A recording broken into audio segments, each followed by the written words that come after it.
తాకట్లో ఉన్న మీ బంగారాన్ని విడిపించి ఆ రోజు ఆన్లైన్ రేటుకి కొంటాం. Sharma gold company. ఆమె ప్రాణం తీసిందా? యువతి మృతి వెనుక వివాహేతర సంబంధమే కారణమా? ఎందుకు ఆమె ఆత్మహత్య చేసుకుందా? చంపేసి ఆత్మహత్యగా చిత్రీకరిస్తున్నారా? యూట్యూబర్ మధుమతి మృతి కేసు సంచలనం రేపుతోంది.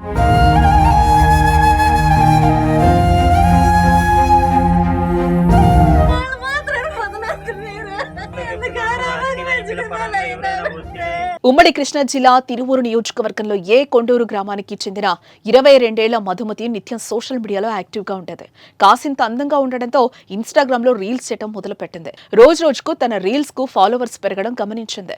ఈలోగానే ఆమెకు సపరేట్ గా ఫ్యాన్ బేస్ క్రియేట్ అయిపోయింది. ఆ విధంగా లక్షల్లో సబ్స్క్రైబర్లను సొంతం చేసుకుంది. ఇలా సాఫీగా సాగిపోతున్న ఆమె జీవితంలో ఏం జరిగిందో ఏమో కానీ ఒక్కసారిగా ఆమె విగత జీవిగా కనిపించింది. అనుమానాస్పద స్థితిలో మధుమతి మృతి చెందింది. తన అమ్మమ్మ ఇంటికి వెళ్లి అక్కడే ఉరి వేసుకుని ఆత్మహత్య చేసుకుంది. ఈ విషయం తెలియగానే ఆమె తల్లిదండ్రులు షాక్ అయ్యారు. చేతికి అంది వచ్చిన కూతురు ఈ లోకాన్ని విడిచిపెట్టడాన్ని తట్టుకోలేకపోతున్నారు. మా కూతురు ఆత్మహత్యకు ప్రతాప్ కారణమని ఆరోపిస్తున్నారు కుటుంబ సభ్యులు. అతన్ని కఠినంగా శిక్షించాలని కోరుతున్నారు. మాది పాతకొండూరు, మేము ఉండేది తిరువూరులో. అయితే మా పాప చిన్న వర్క్ మీద హైదరాబాద్ వెళ్తూ వస్తూ ఉంది. అయితే నిన్న ఏం జరిగిందంటే మామూలుగా వాడు దేనికి వచ్చిండో మరి ఎట్లా వచ్చాడు, ప్రతాప్ అనే అతను వచ్చాడు. ఇంటికి వచ్చేసి గబగబ పిల్లను చేపట్టుకొని లేకపోతే నేను అడిపోయాను. అడిపోతే నన్ను కూడా నెట్టేశాడు. ఎవరు ఏంటని చెప్పేసి మా వారి ఇంట్లో లేరు. తీసుకెళ్ళిన తర్వాత మీరు తీసుకెళ్ళిన తర్వాత వాళ్ళ విసనపేట తీసుకెళ్ళాడంట. విసనపేట మరి తెల్లపిల్ల వాళ్ళ తల్లిదండ్రుల దగ్గర తీసుకెళ్ళాడంట. అక్కడ ఏ వాగ్వాదం దగ్గర తిరిగి తర్వాత మళ్ళీ మా అత్తగారి ఇంటికి తీసుకొచ్చారంట.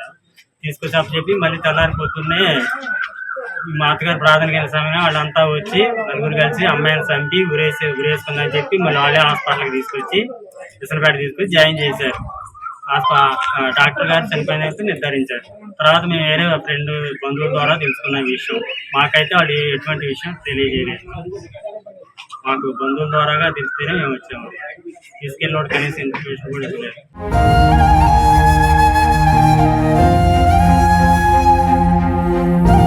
మధుమతి అనుమానాస్పద మృతి కేసులో తెరపైకొస్తున్న పేరు ప్రతాప్. ఇందుకు ప్రతాప్ ఎవరో తెలుసుకునే ప్రయత్నం చేద్దాం.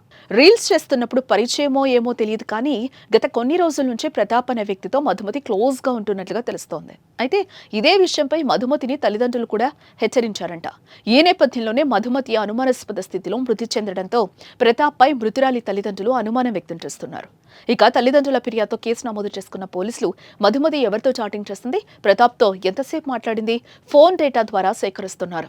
మరోవైపు మధుమతి పేరెంట్స్ అనుమానం వ్యక్తం చేసిన ప్రతాప్ను విచారించాలని భావిస్తున్నారు. మొత్తానికి మధుమతిది హత్య, ఆత్మహత్య అనేది తేల్చే పనిలో నిమగ్నమయ్యారు పోలీసులు.